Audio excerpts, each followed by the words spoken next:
بسم اللہ الرحمن الرحیم۔ دوستو، نئے ویلاگ کے ساتھ آپ کے سامنے حاضر خدمت ہے۔ اس سے پہلے کہ ہم بات شروع کریں، دو سٹوریز کا ذکر کرنا بہت ضروری ہے۔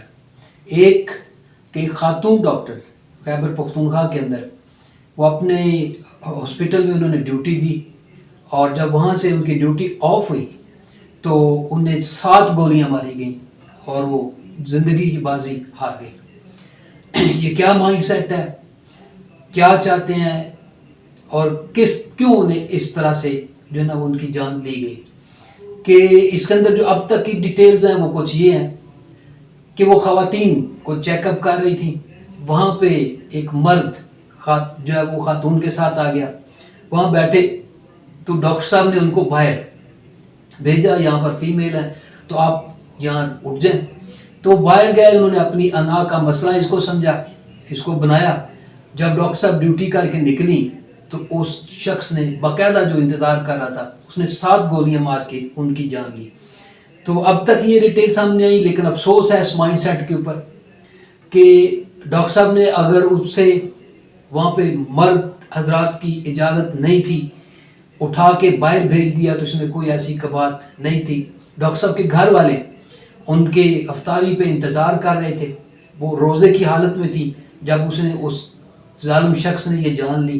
ابھی ہو سکتا ہے مزید کچھ کہانی یہ نیا رخ اختیار کرے، نئی چیز سامنے آئے، لیکن فی الوقت کم از کم انتہائی دکھ کی حالت ہے، انتہائی تکلیف دہ صورتحال ہے کہ آپ نہ تو خواتین تعلیم حاصل کریں، نہ خواتین پریکٹیکل لائف کے اندر حصہ لیں، اور نہ ہی وہ آگے بڑھیں۔ تو کچھ ایسی صورتحال بنا رکھی ہے، اس کا نوٹس لینا چاہیے۔ خیبر پختونخوا کے وزیر اعلیٰ بڑے متحرک ہیں، سہیل افریدی صاحب، ان کو بھی نوٹس لینا چاہیے، دوسرے حکام کو بھی نوٹس لینا چاہیے، دیکھنا چاہیے کہ یہ صورتحال کیوں پیدا ہوئی۔ اس کے اوپر پھر احتجاج ہوا، او پی ڈی ساری چیزیں بند ہوئیں، ینگ ڈاکٹرز نے کلوز کر دیا ہر چیز، اس کے اوپر پھر مریضوں کو مشکلات کا سامنا کرنا پڑا۔ تو یہ بڑی دکھ بھری جو ہے نا وہ سٹوری ہے۔ دوسری کہانی جو آپ کے ساتھ شیئر کرنا چاہتے ہیں کہ ہمارے ابھی 2 دن پہلے ان فتنہ الخارج کے جو حملے تھے، ان کے اندر ایک لیفٹیننٹ کرنل شہید ہوئے۔ ان کا نماز جنازہ ہوتا ہے، نماز جنازہ کے بعد ان کی چھوٹے چھوٹے بیٹے تھے، وہ وہاں پر موجود تھے، ان کا چھوٹا بیٹا تھا۔ جب ان کا یونیفارم میڈلز لگے ہوئے ان کے حوالے کیا گیا تو بچہ اپنے اوپر کنٹرول کھو گیا، اور اس طرح سے وہ رویا کہ اس کے ساتھ شاید پورا ملک جو ہے نا وہ رو رہا ہے۔ اور افسوس ہے اس ذہنیت کے اوپر کہ جو ان شہادتوں کو مذاق بناتی ہے، جو اس کے اوپر خوشیاں بناتے ہیں۔ ایسا طبقہ ہمارے ساتھ موجود ہے کہ جو ان شہادتوں کو کچھ اور ہی رنگ دینے کی کوشش کرتا ہے۔ ان کو بھی سوچنا چاہیے کہ ایک طرف قربانیاں دی جا رہی ہیں، اور وہ نہ ختم ہونے والی قربانیاں ہیں، جو سلسلہ چل رہا ہے اور وہ گمبھیر سے گمبھیر تر ہوتا جا رہا ہے۔ تو دوسری کہانی یہ اس بچے کے ساتھ، وہ بچہ ہی نہیں رو رہا ہے بلکہ پورا ملک شاید اس کے ساتھ رو رہا ہے۔ تو پھر اس کا بدلہ پاکستان نے لیا اور اٹیک کیا، اچھا خاصا ڈیمیج کیا طالبان کو، ٹی ٹی پی کے لوگوں کو، فتنہ الخارج کے لوگوں کو، اور جس کے اوپر وہ پھر بلبلا اٹھے۔ بات کریں گے اسی ویلاگ کے اندر کہ یہ سارا سلسلہ آخر ہے کیا۔ اب ان کی طرف سے بھی، اب طالبان کی جانب سے بھی پاکستان کے اوپر جو ہے نا وہ اٹیک کیا گیا، ابتدائی اٹیک کیا گیا، اور وہ کرک کے اندر جو ہے نا ہمارے سامنے آیا کہ جہاں پہ ایف سی ہیڈ کوارٹر کو اور دوسرے جگہوں کو جو ہے نا وہ اس کو نشانہ بنایا گیا، اور ایک ایمبولنس کو جس کے اندر 5 لوگ تھے اسے نشانہ بنایا گیا، اور اس کے نتیجے میں 3 جوان جو تھے وہ زخمی تھے پہلے ہی، وہ شہید ہوئے، اور اس کے ساتھ 2 جو تھے وہ مزید زخمی تھے، وہ زخمی رہے۔ تو پہلا حملہ جو ہے نا کیا گیا، اور ابھی بھی جو طالبان موجود ہیں وہ بجائے اس کی کہ معاملے کو سمجھیں، معاملہ فہمی کا، اس کا کوئی ثبوت دیں، وہ اب بھی بین الاقوامی دنیا کے ہاتھوں کے اندر کھیل رہے ہیں، پراکسی بن چکے ہیں انڈیا کی، اسرائیل کی اور کچھ دوسرے ممالک کی، اور وہ پاکستان کے خلاف پوری طرح سے اب بھی پلان کر رہے ہیں۔ یہ جتنی طالبان کی عادت ہے، بجائے اس کی کہ اس معاملے کو حل کریں، وہ دھمکیاں دے رہے ہیں اور یہ کہہ رہے ہیں کہ ہم اس کا جواب بدلہ لیں گے، اور ہم جو ہے نا یہ سارا کچھ کرنے کے لیے تیار ہیں۔ نو ڈاؤٹ ایک طویل جنگ انہوں نے گوریلا جنگ کی شکل کے اندر افغانستان میں جنگ لڑی، لیکن اس کا مطلب یہ نہیں ہے کہ پاکستان کے اوپر چار دوڑیں گے، یا کوئی اتنا ہی آسان ہے یا اترنے والا ہے یہ ملک کہ جس کو آپ بڑے آسانی سے اپنا جو ہے نا وہ شکار کر لیں گے۔ بہرحال انہوں نے پہلا ایک حملہ کیا کر کے اندر، اور قومی قیادت کو بھی اس کو سمجھنے کی ضرورت ہے۔ طالبان مسلسل اب یہ پلاننگ کر رہے ہیں اپنے پروکسیز کے ساتھ مل کر کہ جناب ہم نے کس طرح سے پاکستان کو ڈیمیج کرنا ہے، اور وہ پروکسیز ان کو یقیناً ساری فیسلٹیز سارا کچھ دیں گی تاکہ پاکستان کو نقصان پہنچایا جا سکے۔ تو یہ پاکستان اور افغانستان کی تازہ ترین صورتحال ہے، اور یاد رکھیں ہو سکتا ہے کسی بھی وقت، ہو سکتا ہے آج کی رات ہی، یہ جو ابھی رات گزرے گی، پاکستان جوابی حملے کا بھی پروگرام بنا رہا ہے۔ پاکستان کے اندر پلاننگ یہ چل رہی ہے کہ ہم ان کو کاؤنٹر کریں گے، بلکہ دنیا ساری کی ساری اس بات کے اوپر سوچ رہی ہے کہ آخر یہ کیا ہو رہا ہے۔ پہلے ترکیہ نے، قطر نے اور دوسرے ممالک نے کردار ادا کیا، مذاکرات ہوئے، لیکن اس کا بھی کوئی فائدہ نہیں ہوا، بالکل ماضی کی طرح مذاکرات بھی ناکام رہے، اور تھوڑی عرصہ تک عارضی جنگ بندی ہوئی اور اس کے بعد سے صورتحال بدل گئی۔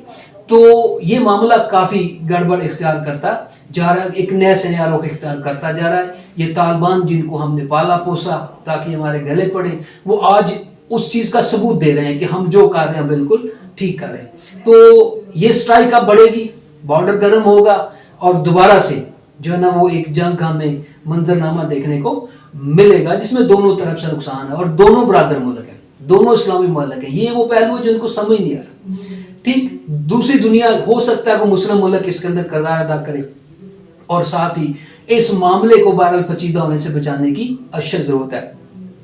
طالبان کو چاہیے پاکستان کا مطالبہ پورا کرے، اپنی سرزمین استعمال نہ ہونے دے پاکستان کے خلاف، اور سارا معاملہ حل ہو جائے۔ صرف ایک 1 پوائنٹ ایجنڈا ہے جو پاکستان نے سامنے رکھا، اور رکھا اس لیے کہ تاکہ اس کے اوپر عمل کیا جائے، لیکن مذاکرات ہوئے دوحہ کے اندر، ترکیہ کے اندر، استنبول کے اندر، لیکن ان کے اوپر عمل نہیں کیا گیا۔ نتیجہ اب پھر وہیں کا وہیں آ کر کھڑے ہو گیا جہاں سے ہم نے اس کا آغاز کیا تھا۔ تو ہم تو دعائی کر سکتے ہیں کہ صورتحال یہیں پہ کنٹرول ہو جائے، یہیں پہ معاملہ سنبھل جائے، اور اس سے آگے نقصان نہ پہنچے۔ دوسری کہانی، اس وقت ایک پریڈکٹ کیا جا رہا ہے کہ دنیا تیسری جنگ کی طرف جو ہے نا اس کا آغاز تقریباً وہ کہتے ہیں ہو گیا۔ ٹھیک، اس وقت 2 محاذ گرم ہے خاص طور پہ دنیا کے اندر، ایک ایران اور امریکہ، امریکہ کے ساتھ اسرائیل موجود ہے، وہ بہت گرم ہے، کافی تند و تیز بیانات سامنے آ رہے ہیں۔ دوسرا یوکرین اور روس نے بہت بڑا حملہ کیا یوکرین کے اوپر ابھی، اور اب کہا جا رہا ہے کہ یہ تیسری جنگ جو ہے وہ اس کا آغاز ہو گیا۔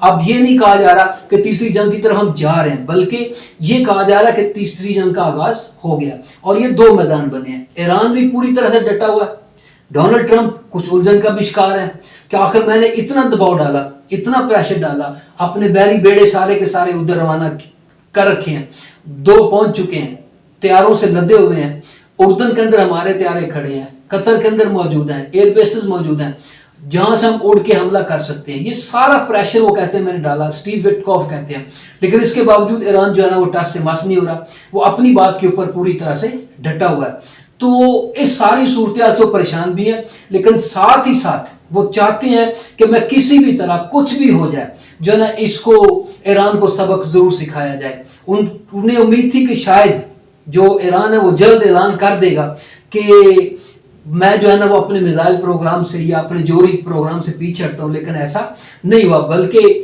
اب جو خبریں آ رہی ہیں کہ اس نے پلان بی جو تیار کر رکھا تھا وہ کیا کہ ٹرمپ نے حملے میں ناکامی پر ایرانی حکومت گرانے کا منصوبہ جو وہ بنا دیا۔ پہلے بھی کوشش کر چکے ہیں، اب پھر گڑبڑ کرنے کی کوشش کریں گے کہ کسی بھی طرح سے اس رجیم کو، اور وہ خود کہہ چکے ہیں، بارہا کہہ چکے ہیں کہ ایرانی رجیم جو ہے اس کو ختم ہونا چاہیے، اس سے معاملات جو ہے نا وہ حل ہو جائیں گے۔ تو اب وہ پھر سے ٹرائی کریں گے، ایران کے اندر سے کچھ طوفان اٹھانے کی کوشش کریں گے، جیسے ماضی کے اندر حالیہ کچھ ماہ پہلے کیا گیا، پھر ایسا ہی کچھ کرنے کی کوشش کریں گے۔ دوسرا جو میدان سرگرم ہے وہ یوکرین اور روس کا ہے۔ وہ ٹرمپ کی پوری کوششوں کے باوجود دونوں طرف سے جنگ بندی کا معاہدہ نہیں کیا گیا، ایک دوسرے کے اوپر حملے جاری ہیں، سارا پروسیس جو ہے نا وہ چل رہا ہے، اور دونوں طرف نقصان بھی ہو رہا ہے۔ نیٹو کی اور دوسرے معلق کی، یورپینز کی پوری سپورٹ یوکرین کے ساتھ ہے، یہی وجہ ہے کہ وہ اب تک جو ہے نا روس کے سامنے ٹکا ہوا ہے، ادروائز روس اس کو ایک ہفتہ بھی نکالنے نہ دیتا۔ تو تیسری جنگ کا طبل جو ہے وہ بچ گیا، تیسری عالمی جنگ جو ہے وہ سامنے آ گئی ہے۔ صورتحال جو بدتر ہوتی جا رہی ہے. اسی ضمن میں ہم پاکستان اور افغانستان کو بھی دیکھ سکتے ہیں, کیونکہ افغانستان کے ساتھ بھی بھارتی فورسز ہیں, افغانستان کے ساتھ بھی کچھ دوسرے ممالک بھی ہیں جو پاکستان کو نقصان پہنچانا چاہتے ہیں. تو یہ ایک عجیب سا عالمی سینیریو جو ہے, منظرنامہ جو ہے وہ بنتا ہوا دکھائی دے رہا ہے, اور اس کے اندر کون کیا کردار ادا کرتا ہے یہ بھی آنے والے چند دنوں کے اندر بالکل واضح ہو جائے گا. بہرحال یہ جنگ جو ہے وہ رکتی ہوئی دکھائی نہیں دے رہی ہے, بلکہ آگے بڑھے گی اور حالات مزید کشیدہ ہوتے جائیں گے. اسی کے ساتھ مجھے دیجیے اجازت, ملاقات ہوتی ہے اگلے ویلاگ.